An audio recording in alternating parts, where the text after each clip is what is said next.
this single idea, when I put it into action into my business and I customized it for my own business, it's a quadruple the revenue of the business in 1 year. Wow. Welcome to Own the Future, a podcast made for and by change makers, where we gain the courage to own our story, the freedom to own our craft, and the power to own the future. I'm your host, Lucas Grobot, and today we are with Khalid Al-Zanki from Kuwait. Khalid is a small business owner who trains and coaches other brands, businesses, entrepreneurs, startups, freelancers, how to launch their products, their businesses, and their startups, and really helps them how to have a solid game plan and business plan as they move forward. And today, I'm really excited to have Khalid on the show because Khalid survived the financial crisis in 2008. He came out with some battle wounds, and from that, he has a lot of wisdom that we can learn from today as we face this crisis with Corona. And so we are going to be talking about what can small businesses, coffee shop, freelancers, what can we do to become leaders in this coming crisis that is already here upon us. So without further ado, Khalid, thank you so much for being here on the show today. Thank you so much for having me in your podcast, Lucas, and thank you so much for following me all over the years. And I'm so excited to start the conversation and share my wisdom and knowledge and experience, and especially for the current situation and the crisis that people are facing in small businesses or freelancers in the world. And I was one of the guys who's not fortunate enough to even face the financial crisis back in 2008 and 2009. That led me to close a business back then. Wow. So I would love to share my experience with your audience and with you. And thank you so much again for having me. Well, Khalid, I actually want to start there with you having to close your business in 2008. Before we do, I want to hear a little bit about your businesses, your podcast, your book. You had a podcast that you shut down. You have a new one. It's in Arabic. يا ريت أبي هذا podcast بعربي bad بس يعني مش كفاية عربي هجي. Tamir Amr. No problem at all. We'll take it from there. Inshallah. So I started my first business back in 2004 and 2005. I was one of the first guys who launched a live event management company. We were bringing speakers from United States to really develop leadership skills in the marketplace. I started the business late 2004, beginning of 2005. The business really went very well over the years till the financial crisis in 2008, in August 2008, where actually the financial crisis hit the market back then. And we thought that things will be fine. We thought that the crisis will really get things going and it won't affect the business back then. And unfortunately, till I believe in April 2009 and May 2009. So we've been in the market for quite some time, but the financials didn't go very well for us. We were in minus in business. And I remember back then I had to consult 2 professors in the university to tell me more about the financial crisis and what I'm supposed to be doing. And one of the professors in finance, he said, and the economy, the other doctors, they said, when the economy is up, there is a certain set of opportunities. And when the economy is down, there is another set of opportunities. We believe, Khalid, it's time for you to shut down the business and look for another opportunities. So Absolutely. That's what we believe. So I took their advice to its core, and I had to comfort the team and tell them that I'm going to shut down the business, although we've been doing very well, but financially we were not doing very well. And nobody knew back then how long would it take for the economy to recover from the financial crisis. So that was the biggest challenge for us. And we have seen over the years in 2009, 2010, 2011, the companies, they had the behavior of really cutting the budgets always down. So I launched another business back then that focuses on helping businesses, small ones and big ones, on how to do proper marketing and launch their product in the marketplace when they don't have enough capital or they don't have enough budget. And I was lucky enough to work with the small businesses, and we worked with large corporations. We did the launches for BMW, Range Rover, McLaren in Kuwait, and other brands as well. So we did very well with the business since that time. And I learned the lessons. One of the major lessons is you always have to kind of really diversify your portfolio, your income in the business, and don't depend on only single service or product you offer in the market. Mm. And back then, in the first business, we were just focusing on events and maybe corporate in-house corporate training, and that's it. So we had to really shut down the business because when the financial crisis hits any market, two things they will cut in their budget: the training, HR, and sometimes their advertising and marketing. So that's the biggest lesson we learned from that business. And since then, I launched that business. We moved into so many different directions over the years. And honestly, I believe 2 years ago, I anticipated, I don't want to say it's a financial crisis, I anticipated a crisis in Yeah, the market. for sure. And because of the political issues that's happening in the region. Mm. So we're kind of really prepared, not for Corona, what you are facing today, but we are somehow prepared for the crisis in the business. That's on a business side. 2 years ago, or 3 years ago, I launched my book called Al Itlaq.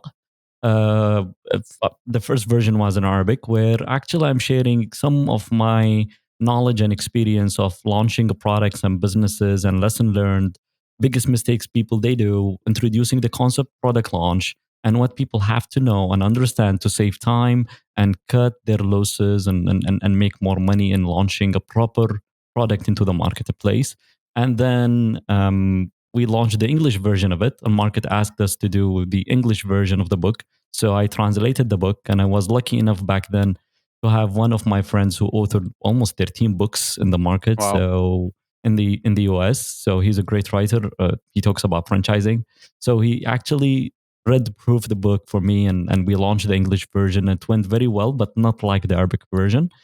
Back then as well, I launched my first successful attempt for a podcast, because my first podcast that I launched was back in 2007 and 2008. It was a massive failure back then. Why was it a But failure?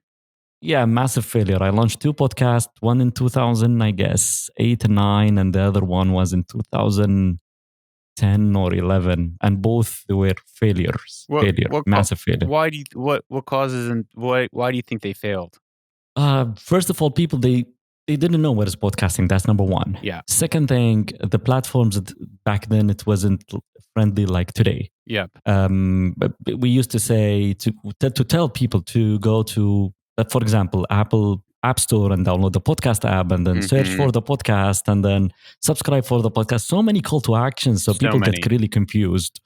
And one of the things I noticed when I believe that was late 2013, when Apple, they said that podcast app will be a built-in app within the iOS back then, I said, so that's the timing. So this would resolve mostly the main issue of accessing the podcast and getting people to access the podcast and subscribe and reaching them out very easily without the hustle from the end user side, not from our side as a podcasters. Correct. So I was brainstorming what could be the idea that I would launch a podcast, and what could be the podcast. And back then, the wave was in the market in 2000, late 2013 and beginning of 2014 is entrepreneurship and small businesses. So I said, okay, that's awesome. That's great.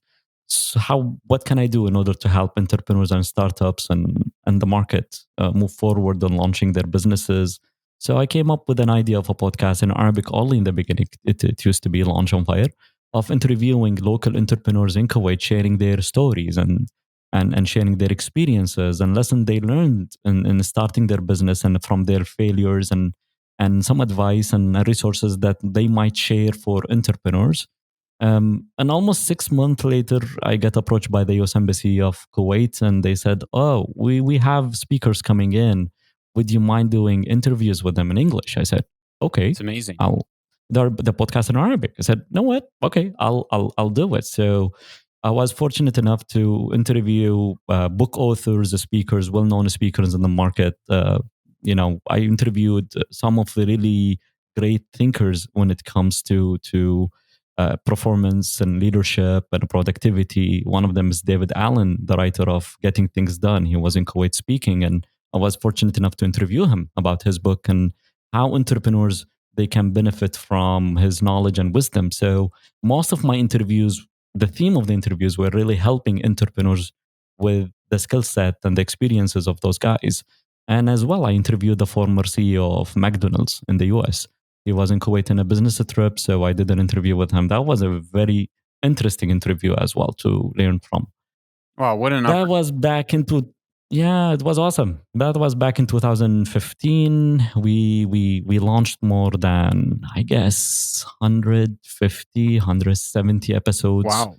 till the end of 2019, and then all the markets starting doing podcast Yeah, interviews with entrepreneurs and experts, and a lot of YouTube shows pumped up from the region of interviewing experts and entrepreneurs as well. So I right. said, okay, so the market is really getting crowded, so we have to think of something different. So you pivoted. So me and my team, we said, yeah. So we pivoted. So me and my team, they decided, okay, we have to do something different. We have to go to the market and really share information and knowledge that would help entrepreneurs and startups and freelancers launch their um, their services and their product in the market. And the idea of the podcast is really laser focused content and less than 15 minutes. So most of the episodes on the average right now, we're talking about 10 minutes episode, to the point, laser focused content that would help mainly people who they are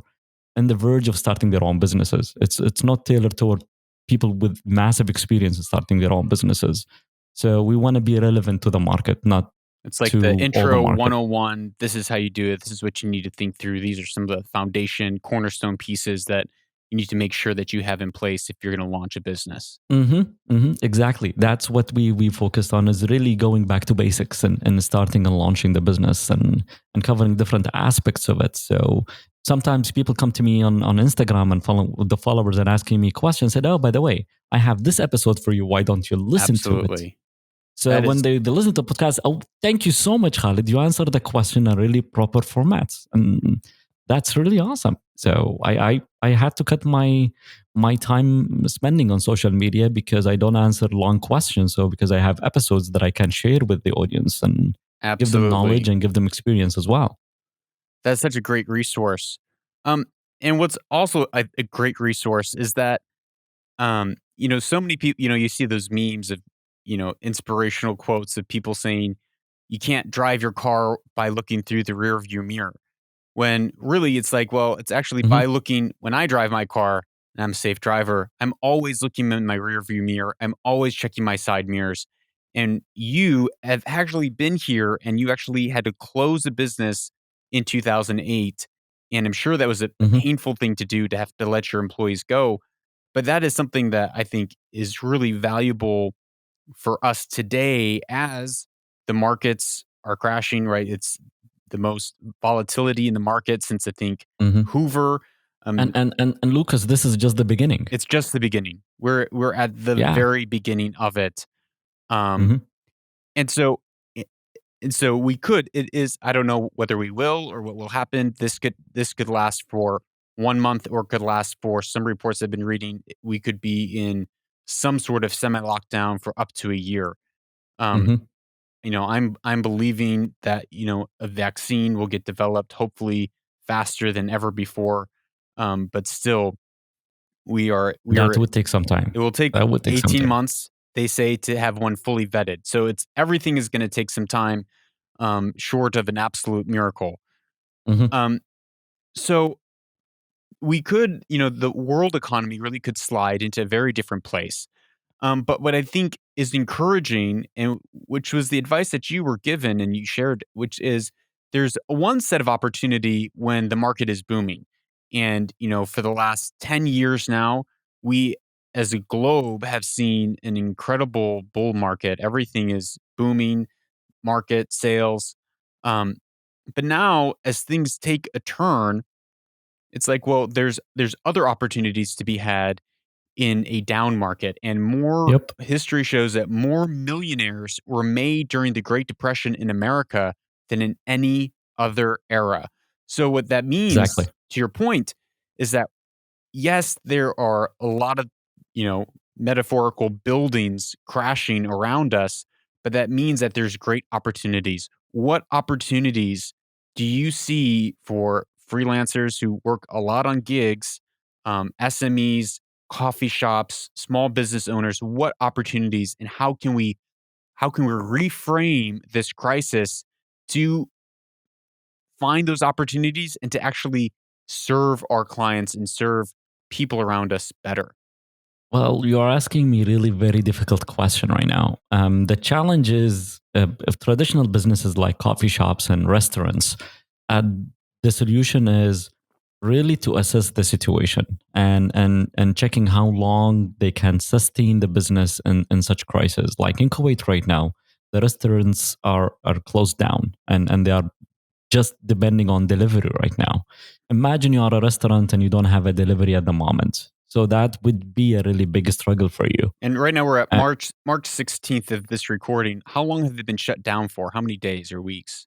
but I would say in the beginning, I think that was 2 weeks, and officially just 2 days ago or 3 days ago, the government closed down the shopping malls, and this actually led to another crisis as well. So Wow. imagine all the shopping malls are closed, all businesses. I saw this coming honestly, because what happened is the government trying to tell people to stay away from group of people, and guess what? So people starting going to shopping malls. So the government had to shut down the Yeah. shopping malls in order to keep people safe. And the only I believe the only businesses like the normal traditional ones, not the coffee shops and the restaurants, like the traditional businesses Mhm.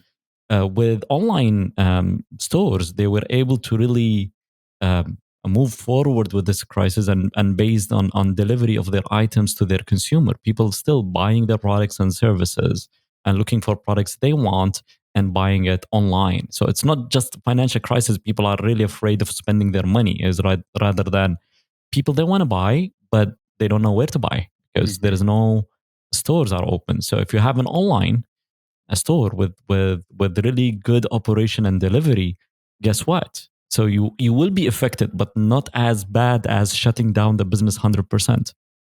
And the government they closed it almost for 2 weeks, and we don't know after 2 weeks what could happen if the virus of if the virus really spreads like crazy in the country.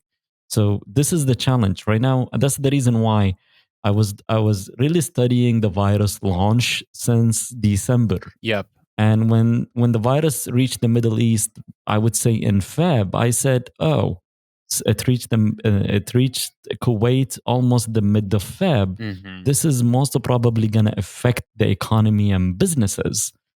And people they didn't see it coming, honestly, but because I knew I had an experience with a crisis before, it's almost similar to the financial crisis. We didn't feel it in August 2008, but it was really bad in the end of 2008 and beginning of 2009. Yeah. So that was an eye opener for me. Said, okay, great, outstanding. So right now I have to work with the clients. I have to work with the businesses that we advise in order how to go around things. And thanks God, we had to work with them and we had to really come up with a new innovative ways to keep them going in the business.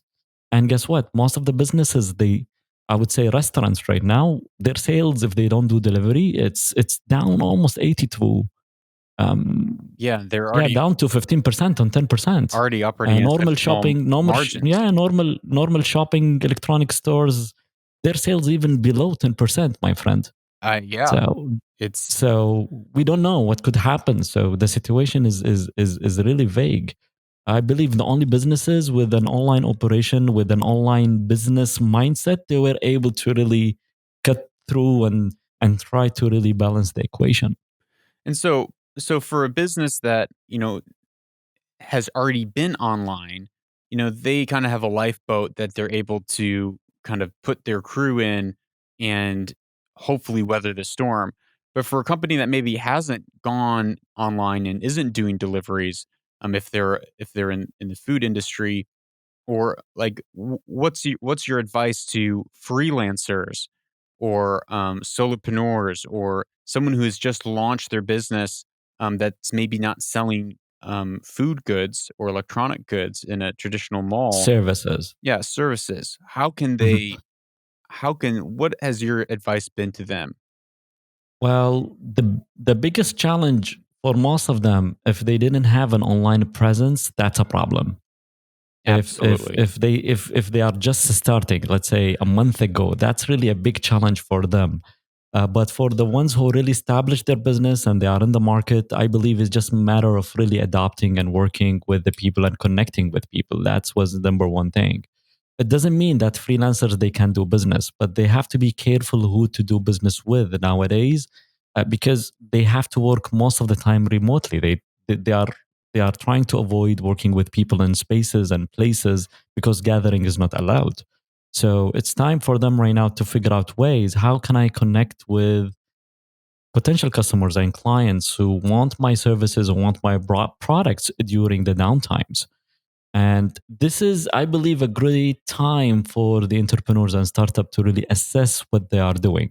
Mm, If you are listening to, if someone listening to this episode or this podcast at the moment and thinking, oh, I just launched, I don't know what to do next, and I'm confused. This is normal. You have to be confused yeah. because this is you just started, so you don't know what's happening and what's going on. And it was a surprise for them. But the question is, can you postpone your launch after the financial crisis or actually after corona crisis, I would call it? Yeah. If you can postpone it, that awesome. Can you work around corona in a way that you can still doing business, not as big as it used to be, but at least you can sustain yourself and sustain your business online? I give you an example. Last year, I launched a masterclass called Itlaq, which means launch. Yep. And this masterclass was very successful. It's one evening, 4 to 5 hours of masterclass, and we did it almost 9 times last year, and it was very successful. And we stopped it by the end of last year. And I was thinking of really developing it and taking it to the next level this year. And people have been reaching out to us and said, Khalid, we are staying at home for 2 weeks. We don't know what to do. Yeah. We really want to learn something. We want to do something with our lives. We don't want to just spend our time watching Netflix and watching TV or maybe reading some articles. Do you have something for us? So I said, okay, that's a great opportunity. And this is obviously a demand in the market. Yep. So what we came up with an idea, said, okay, great, outstanding. In this case, let me launch something different. Let me launch the masterclass. And instead of having it in person, let's do it as a live stream masterclass in 2 days, 2 to 3 hours a day. Yep. So we pivoted even the product to tailor for a current situation. Yep. So if freelancer listening to this, I believe the best thing to invest in right now as a freelancer is to really assess your online presence, to really assess what are you doing online and offline and how you are integrating your services online and offline, and reaching out to the customer and listening to the audience and the customers what they want. Yeah, I think I'll that give you an one's example. big. That one's big. Reaching Yeah, out and talking to them and figuring out what the market needs and wants, finding that pain point. exactly. And sometimes you have to do what we call it in product launches. We call it a pre-launch. Test the market with ideas and check if the market really interested in these ideas or not. For example, we did me and a friend of mine almost a week or 10 days ago, we did a live interview on Instagram talking about uh, how freelancers they can start their own business and what lessons they have to learn and how they can prepare themselves for really starting their own business and how to price their products and so many different Yes, aspects of freelancing. great. That I was was watching that. It's great interviews, great content on pricing for if you're in freelance about being how you have to be confident in yourself and who you are and the services that you provide. Great quality content. thank you. And all this experiences is that I captured over the years of doing business when I started as a freelancer or maybe when I started as a startup. So I'm sharing the do and don'ts of what I faced in business. So it's based on life experiences, not based on a book that I read or information that I'm sharing because I was a great article that I read somewhere else. No, it was based on real experiences. And trust me, if we had more than an hour, I can go even more with tips and ideas for entrepreneurs. And that idea of really doing the live was really one thing is to really untap that market and see if there is a potential of freelancers who are really interested in such topic. Mm-hmm. So when back And we in, were surprised with the feedback. you were surprised with the feedback? It was amazing. Back in 2008, um, what was it like emotionally for you, and how did you process through those emotions? As you know, if someone is in a position where obviously this is just the beginning of this, it I'm doubtful in that everything is going to clear up in 30 days and mid-April. Very doubtful of that. Um, and I know that a lot of people are feeling fear and trepidation. Wondering, what's going to happen. How did you process through those emotions? And what was the thing that got you through that crisis? Even though it was a different crisis, I think there's a lot that we can learn from you and how you successfully closed your business, even though that doesn't often seem like a success. Well, it's normal to have fear of losing control. So the biggest challenges was we were really confused and we were really lost in the process. We didn't know what to do. We are not sure what to do. I believe we had to postpone a launch in December to June 2009. And that was the last launch that we did. And we failed massively into that launch. Wow. Uh, So and you and hung on and and you hung on for a whole year. exactly almost a year. Do So you regret that? Do you wish you would have closed earlier? And I mean, you can't. I really wish I closed earlier. Mm. I lost a lot of money, What were kind of and the and signs, the red flags or yellow flags along the way that you ignored that told you that you should close earlier? well, one of the signs I thought is just a temporary situation, and everybody saying, "Oh, the market will recover and things will be going well." And I would say the biggest mistake I did back then is not reaching out to experts and people in the field and seeking advice, even if I had to pay for that. Yeah, it's huge. So I really, the two professors that I met, they are they are a friend of mine, both of them, and they are amazing guys.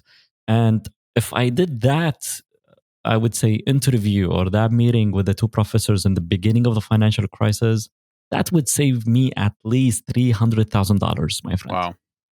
at least. So we lost a lot of money in the process because not we are not seeking advice. We really, if we thought that we will figure it out, we will wait. And most of, I would say, the myths in business that the business is your baby, and I would Mm. say the business is not your baby. If your business is not doing very well, you have to shut it down, even if you had massive success. But how long are you going to spend and losing money in that business? So So if I like that. Your business is not your baby. How do you go about thinking and treating and operating in and on your business rather than coddling it like a child that you're trying to, raise and grow to see become strong? What mentality do you approach your business with? Well, you have to treat it as a real entrepreneur. You have to treat it as analyst. You have to treat it as a business. And you have to check your balance sheet on a monthly basis and checking how your business is performing. And there is always signs that the business is not doing very well, with especially numbers. And businesses mostly is based on numbers. Yeah, So numbers the don't lie. numbers would be a great reflection of where you are in the business. And babies, you spend your time with the baby and growing up the baby. If they face challenges because they are your babies, and you cannot just say, you know what, I don't care anymore, and that's it. Now in business, if your business is not scaling up, if your business really struggling, and if you start really losing control and you start losing a lot of money in your business, I believe it's time to really assess the situation and see how far you can go in losing money in the business. Mhm. For example, in the current situation of Corona right now, how far can you go sustaining the losses in the business? Can you sustain losses in a month or two or three? Can you lose that amount of money? Yes or no? And can you cut your expenses if there is a room for cutting expenses? Yes or no? And the challenge with Corona, it's not like the financial crisis. There is a history for the financial crisis. Most of the people they know, the professors they told me in the US would take it 7 years to recover. Yep. In Kuwait, they had no answer honestly for that. So, but with the virus, we are ultimately we don't know where are we. Yeah. How long This. would it take? And as you said, late, initially in the interview, you said it would take a year and a half. Mhm. Still, that's a good time frame. So an entrepreneur who's listening to this podcast, they have to assess their situation very well before deciding to shut down the business. I'm not encouraging everyone today to shut down their business. I want them to have a closer look into their financials, into their situation, into their business, and then deciding what to do next. Because every case is a different case than all the cases that we met and the cases that we worked on and during the last 2-3 weeks with our clients. Absolutely. I mean, we're in. No one has been. I mean, maybe there's a few people who've been alive since the last crisis like this, which happened in the Spanish flu of 1918, 1919, where I Here you believe go. 30 Here million you go. people lost their lives. Um, So another thing as well, on top of that, is if somebody's listening to this episode and they are facing these challenges, reach out to mentors and coaches that you yeah, know and you trust.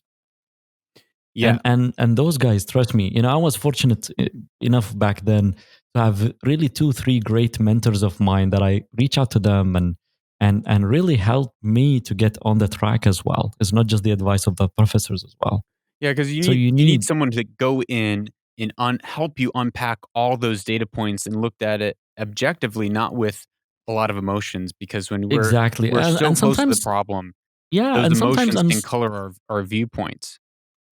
And sometimes you need someone not just to look into the data. You need someone from leadership perspective is to help you mentally get on a track as well, because there is a lot of roller coaster kind of thing. Is emotions up and downs, negative ones, positive ones. So there is a lot of things that's happening on your head, and you need to listen to someone else. You need to speak to someone who understand what you are going through, or they've been in the same situation before.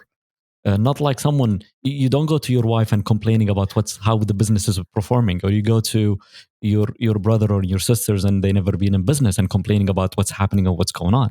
Yeah, You reach out to people who've been there. They had experiences in life, they have experiences in business, and you seek advice. absolutely. Absolutely. How, there's a lot of talk in businesses, big businesses, that are doing everything that they can to retain their employees rather than just laying off tens of thousands of people. And you've had to go through this in 2008. You've had to, I'm sure, in that year process from when the crisis happened to when you closed your doors, you ended up having to lay off some people Mhm. before eventually closing altogether. What was that emotional process for you like? It was tough. It's really tough. Imagine laying off employees and people they started with you 5 years ago, Man, and they've been doing very well as employees. And I believe I had even back then I have freelancers working with us part time as well, and a few of them they were really feeling bad about it. And some of them after the financial crisis they connected with me, said, Khalid, we will be so happy if you are launching any business and we will be kind of help for you. We loved working with you and we want to work with you. So it was really tough and it really created I would say I don't want to say it really affected the relationships. Honestly, it's really hard to let people go. yeah, It's not easy, especially if you have a small business and a small team of 5 or 10 or 15 people with you in the absolutely. organization. It's kind of really flat organization. Almost everyone in the business, and your hands into the business is you are in the business and on the business at the same time. If you are on the business, you don't know How what's happening in the so operation, so that's not a big deal for you. But if you are involved in the business, that would be a challenge usually. yeah, because and you're thinking, okay, we're in the middle of a crisis, just like now we're in the middle of crisis. Letting these people go, letting these employees go on your team, who maybe have been with you building the business for 2, 3, 5 years. What are they going to do? I think that is probably a question that every business Well, owner is thinking about. yeah. Well, one of the things you can do, it depends on your, again, in your situation and your financial situation. What you can do is really connect with them and see and I remember I said that in my podcast that I published just yesterday. If in time of crisis and if time of challenges of really reaching out to your team and sit down with them and tell them this is what we are facing and how do you think we can solve the issues and the problems, and these are our numbers and this is how we are performing in the business. um, is there is any solution? What could be the solution? Some of them they might say, "No, what? We will be more than happy to support the business. You've been really good to us, and the business has been doing very well. How we wouldn't mind if we cut our salary just for a month or two."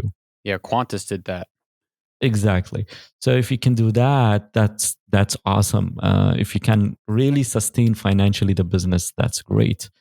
That could be a solution, and that's one solution. Second solution could be shutting down your operation. In Kuwait, one of the major issues for most of the businesses is the rent, Yeah, and some of the malls in Kuwait, they said to their tenants, by the way, because of the financial crisis, we won't be charging you for the month of March. So they cut most of the expenses on the it's businesses huge. by understanding their situations. They don't want to just let them go. Sorry. So if they let them go, the shopping malls and the businesses and the real estate owners will really suffer later if all the businesses they closed down. So they said, where is the best way to really kind of really have a win-win situation for everyone? And they said, and the best way to do it, kind of really asking them to say, you know what, we won't be charging you for March. It's not in your control. It's not in our control. And it's good way, Yeah, it's a honestly, from great the real way. estate businesses to cut the budget, because most of the businesses they are really having a lot major expense on them as rent, especially if you are operating in a very luxurious or big malls and your rent is to the roof. Some of the shops that we knew of, their rent is $30,000 a month. Yeah, yeah. I mean, rent is the bane of every business's existence. It seems. Um, Yes. it just everything that you're saying. It sounds like this is an hour where we need real wisdom, real insight, and real leadership. It's not just math. But there's Hmm. there's real empathy, leadership, people skills, quote unquote soft skills in being able to navigate everything that we are going through right now. And I think that is going to be, you know, something that really differentiates people moving forward is have you in the past developed your skills as a leader, your communication skills as a leader, your ability to connect with and look people in the eye and empathize with people. It's those things that are often taken for granted, but really that sets people apart. And I think anyone, if you haven't been working on your Hmm. leadership skills and your leadership ability, your empathy, um, gaining wisdom and insight, having a group of mentors around you, having a board around you, people that you can go to, a team that you can gain wisdom and insight from, and the humility to take their advice even when you don't like it.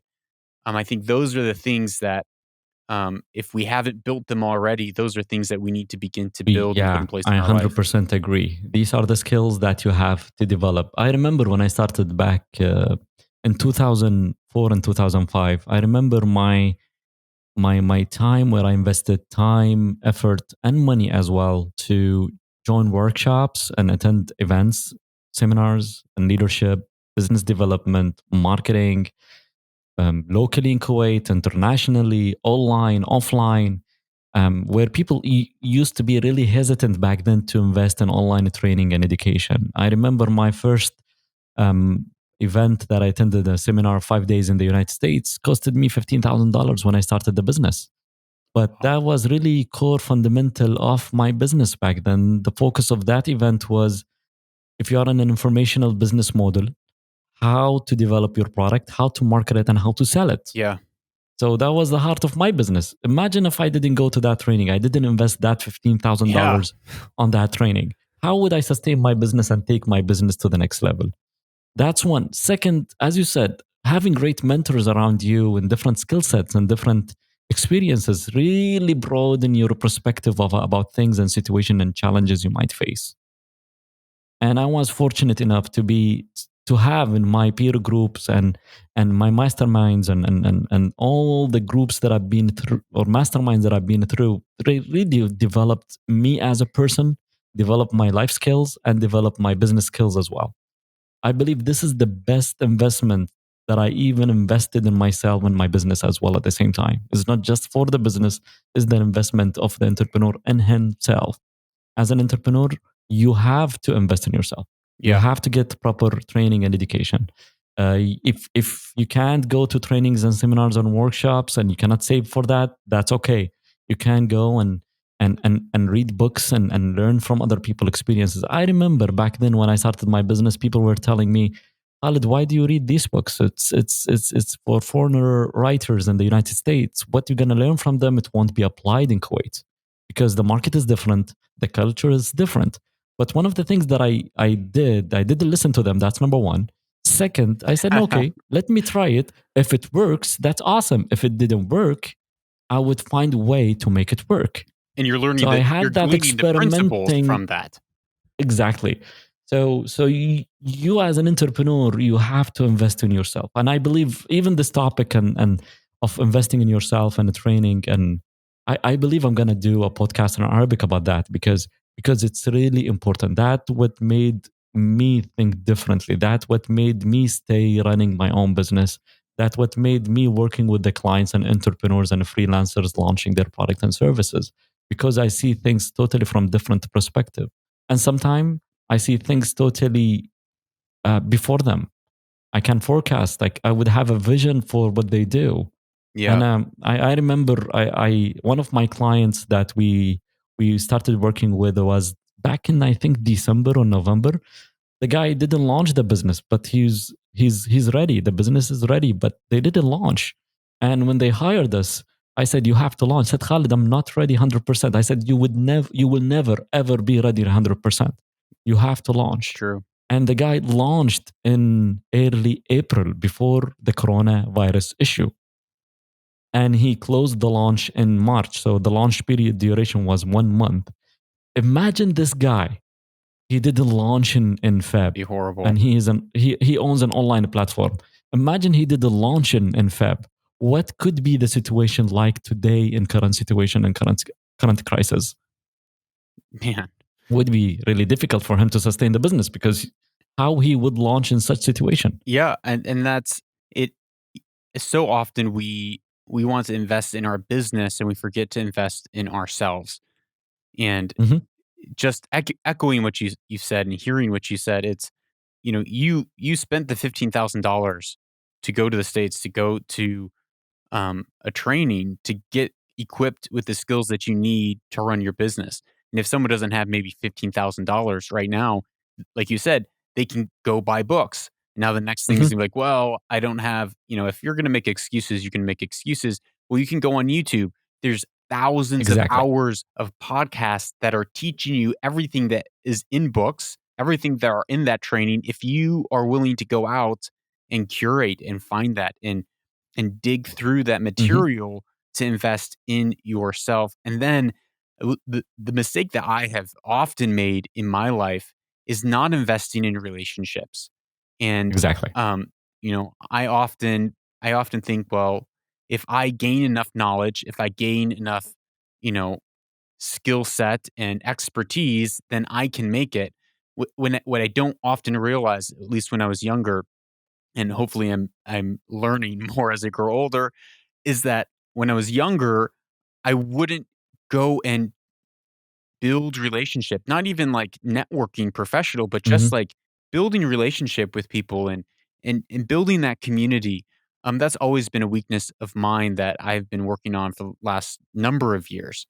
I Um, don't blame you, my friend. I used to be an introvert personality before starting my own business. yeah, Imagine you're running your own business. You have to change.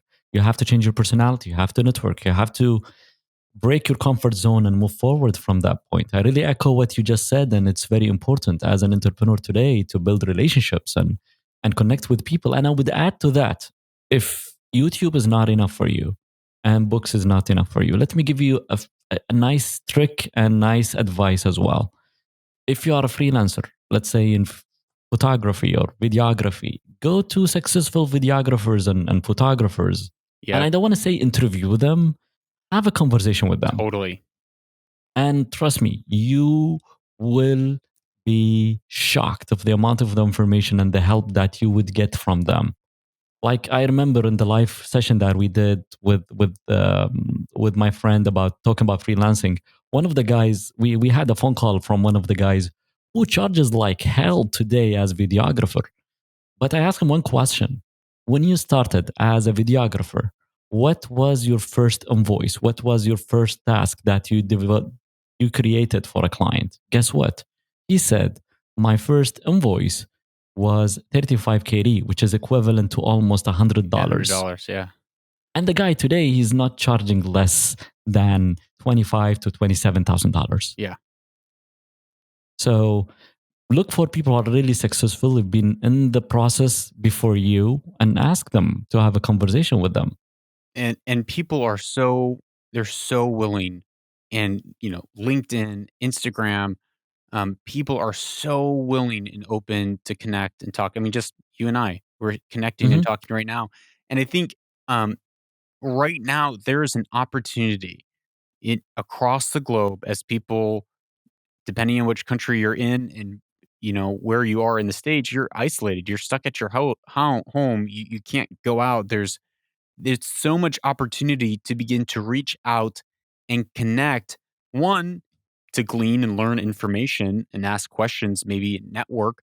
But two, just even with the network you already have, to strengthen those relationships True. in a purely, you know, hey, how are you?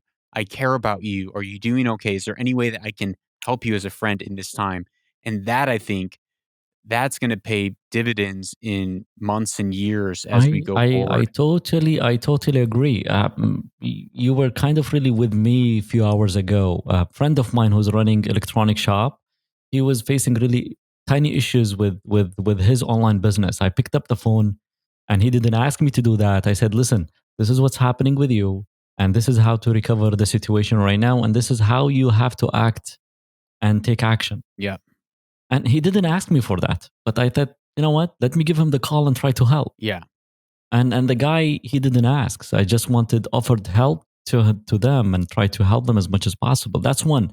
Investing in relationships, like for me, and most of the popular audience, most of the popular social media platform today is Instagram in Kuwait mostly. Yeah. So when people really following me, I listen, I connect with them. And some of the Absolutely. people sometimes get surprised when they send me a message and I reply. Yeah. And they thought I would never reply.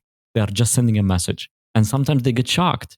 And one of them asked me, Khalid, do you really always do this? I said, yes, I do. Because every follower, every person who's following me, were to really connect with them and build a relationship with them Yes. and caring about them as well. Yes. You never know. Maybe they are not my client. But to trust me, one day, I guess maybe they're gonna talk about this experience that they had with Khalid. So this Absolutely. is how we invested in relationship, and even in over the years, don't just invest in building relationship online. Take it online and offline. Absolutely.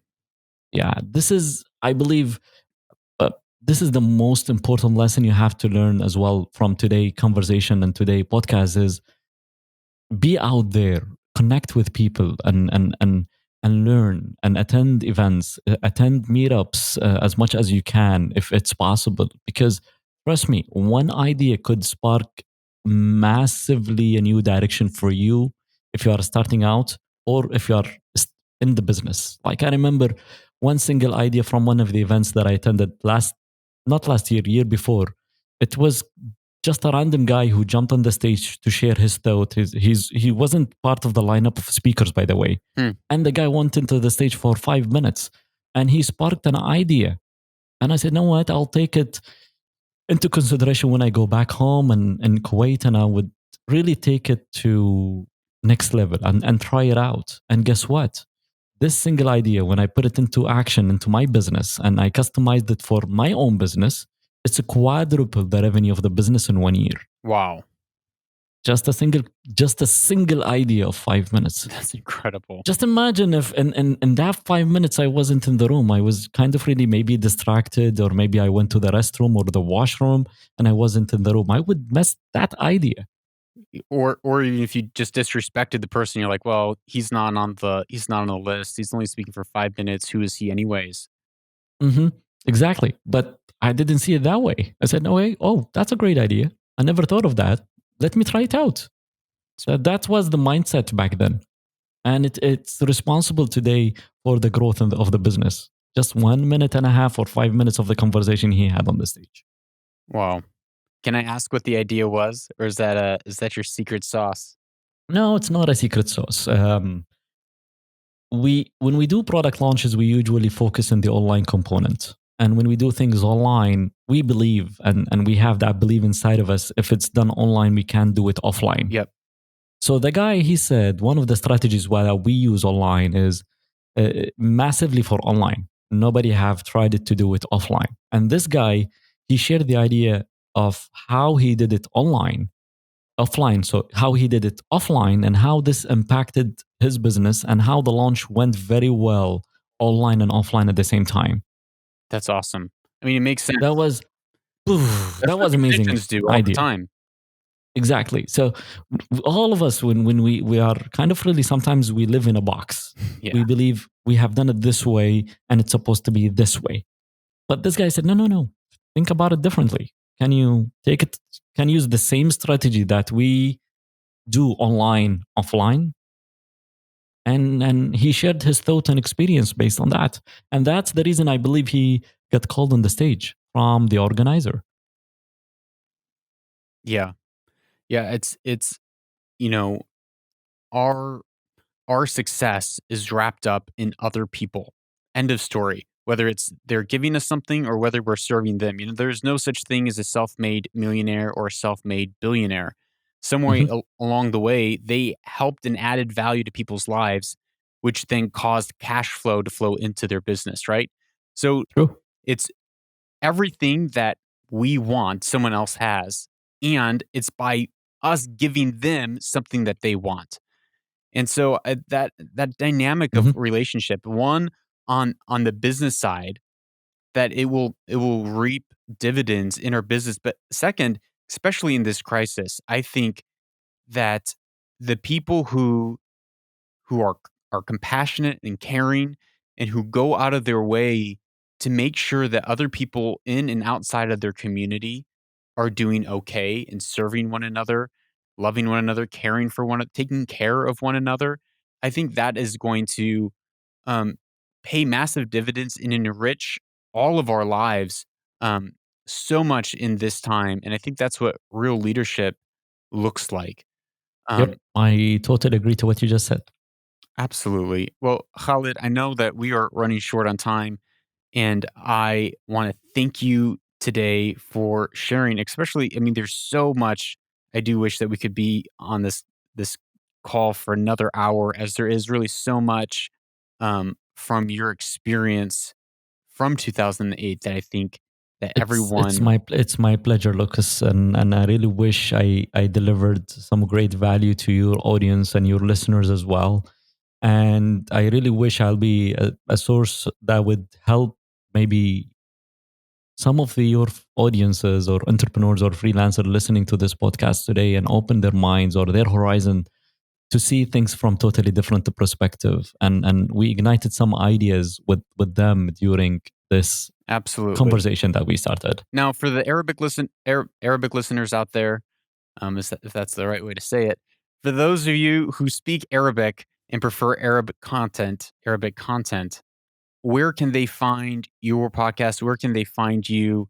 As this is stuff that you are talking about, really lasered Mhm. focused, 10-minute episodes. Where can they find that? The best way I always advise my listeners to go and find my podcast is going to the website, is launch.com.kw, where they can find over there 2 podcasts available in all the platforms, in Google and Apple and Spotify as well. There's 2 podcasts. Number one is Launch on Fire podcast, that's based on other people experiences. There are some episodes in English and there are some episodes in Arabic. And there is another podcast called Launching Your Business. It's an Arabic podcast that's focusing on helping entrepreneurs and startups starting their own business and launching their own business with laser focused content in Arabic so far. Amazing.